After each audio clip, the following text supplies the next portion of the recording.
দেখো এখানে আমরা আজ ম্যাগি করছি। তো 3 প্যাকেট ম্যাগি নিয়ে নিয়েছি, 2 প্যাকেট ম্যাগির মশলা এক পাতা কমিয়ে দিয়েছি, অতটা লাগবে না।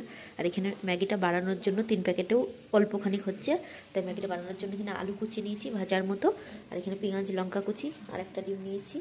মানে অল্প পরিমাণ দিয়ে একটু হালকা করে বানিয়ে নেবো। জলটা বসিয়ে দিয়েছি, আলুটা একটু ভাপিয়ে নেবো সামান্য, তারপরে ম্যাগিটা সেদ্ধ করবো। দেখো আলুটা একটু ভাপাতে দিয়ে দিয়েছি। দেখো এখানে বাবু বসে আছে, দেখছে বানানো।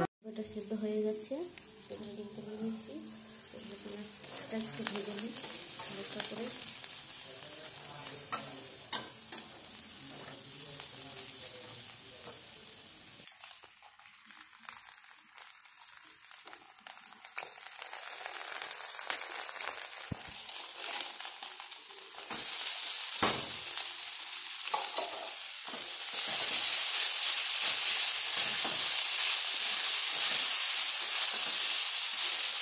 ডিম ম্যাগি সব ফেলে দিয়ে একসঙ্গে নেড়ে নিয়ে মশলাটা ফেললেই ম্যাগি রেডি।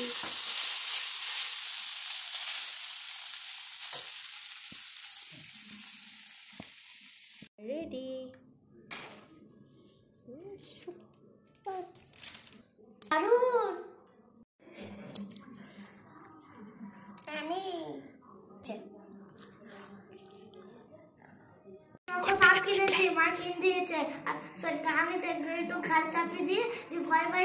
ও মাই গড, দেখো আমার বাবুর দুষ্টুমি, ঠাম্মির সঙ্গে ভয় দেখাতে যাচ্ছে একটু মজা করে।